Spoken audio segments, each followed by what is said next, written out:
Hey guys, today I'm going to be doing a recommendations video for you for Read Soul Lit, which was started by Dee Dee at Brown Girl Reading. I'll have her channel linked down below, and I also think that she's partnered up with One Small Paw, so I'll have her channel linked down below as well. And I'm basically making this video for anybody that wants to join Read Soul Lit and just doesn't know where to start or what books they should pick up or anything like that. So I'm going to be doing a quick rundown of some books that I think are great to start with, or just really good books that I feel anybody should read in any month, but specifically this month. I'm not going to go too much in depth with these books. I'm just going to give you a brief synopsis, but I'll have each of these books linked down below in the down bar. I'll have a link to the Goodreads page so you can read a little bit more about the books and the reviews and things like that if you're interested. Most of the books that I've picked out are memoirs, and I kind of did that on purpose, mainly because that's what I've read, and I personally wanted to recommend you books that I've read and enjoyed. And two, because I feel, especially for Black History Month, it's better to get the story from the source, and what better source than someone's own life. And so that's kind of the thought process I had behind picking some of these books. So just keep that in mind. They're all great books and I highly recommend all of them. The first one that I'm going to start with is Alice Walker's The Color Purple. And this is the story of a young woman living in the South in Georgia in the 1930s. This is an epistolary novel, which means that it's written in a series of letters, and Celie is starting off the book writing to God. So that's how we meet her. She has only known abuse, pain, and disappointment throughout her life, and yet she still has this very hopeful spirit. When she meets a young woman, her life changes. She starts to notice things about herself, discover her own identity, and just become the person that she's always wanted to be.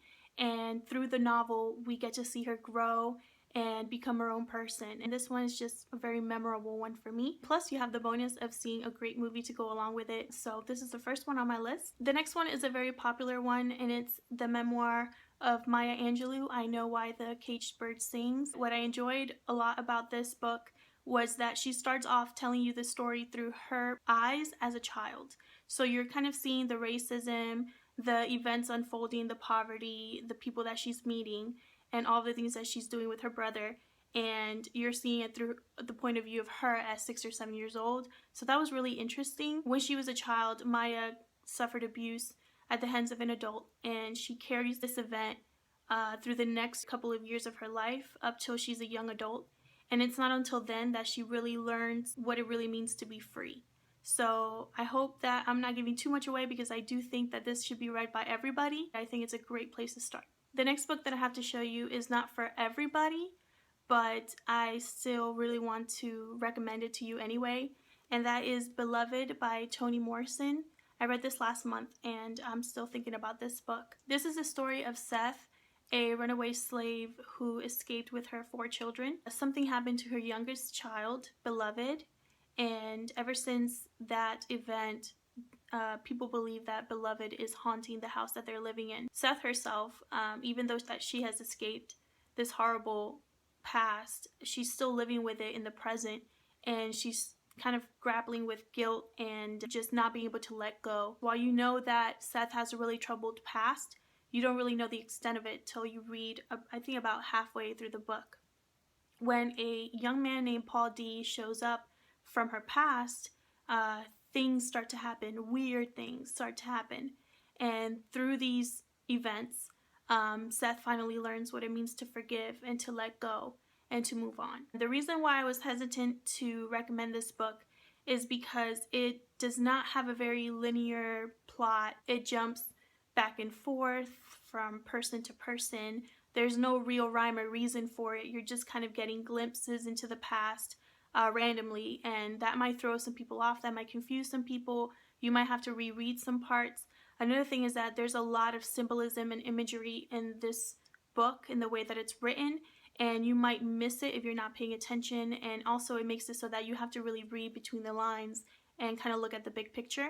But I absolutely loved everything about it. I had to include it. So if you're interested in that, if any of that sounds interesting to you, then I highly recommend that you pick this up. The next book I want to talk about, I don't have a physical copy of, but I'll insert a picture over here, and that is Redefining Realness by Janet Mock. Janet had a very traumatic childhood and also struggled a lot with her identity, with her gender, and through some really tough decisions and situations, she transitioned into a woman, and she's kind of telling you how she got to that point. This was very raw, unapologetic. There's no holding back at all from the author. So if you're interested in stories like that, then I highly recommend Redefining Realness. I really enjoyed it. This is a memoir of Jacqueline's childhood growing up in the South. While she does discuss racism here and there, it's really not about that. It's mostly about her childhood, her friendships, and discovering her passion for writing. It's written in verse, so it's a very quick read and very beautiful at times. It's such an easy, light read. I highly recommend this one if you're looking to kind of ease your way into memoir. The next one I want to talk about, I don't have a physical copy of, so I'll insert a picture here again, and it's Giovanni's Room by James Baldwin. This is a very short novel about a young American man who moves to Paris with a woman that he has proposed to, and while in Paris, he begins an affair with an Italian man. Through this affair, the main character is struggling a lot. He's very confused. He's not really sure about his sexual identity or who he is, and he's trying to figure it all out. There's a lot that the main character is dealing with. I had kind of a love-hate relationship with him.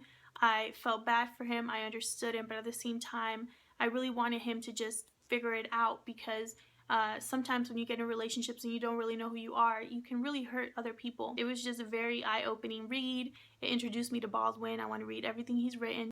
The next book that I want to share with you is one that I couldn't not include in this video. I have to include this book because it has such an impact on me, and I feel like it is such a good resource as well, and that is 12 Years a Slave by Solomon Northup. This is a story of Solomon, who was a free man living up north. He was abducted and sold into slavery in the South, and he worked as a slave for 12 years until he was able to escape and get back to his family. Solomon leaves nothing to the imagination in this book. Everything is described and put in front of you, and it's really hard to read at times, but also very important to know. He has a very direct writing style, but at the same time, you kind of get lost in the story and the characters that Solomon is meeting and all of the hardships that they're all going through. You just cannot help but care about these people. If I could recommend one book in this entire video that you must read, I think it's this one. So those are all the recommendations that I have for you today. I hope that if you're watching this and you've been trying to join Read So Lit or just read a really good book for this month, I hope that you found something that interests you, and I hope you give it a shot and tell me what you think of it. Thank you so much for watching, and I'll see you guys in my next video. Bye!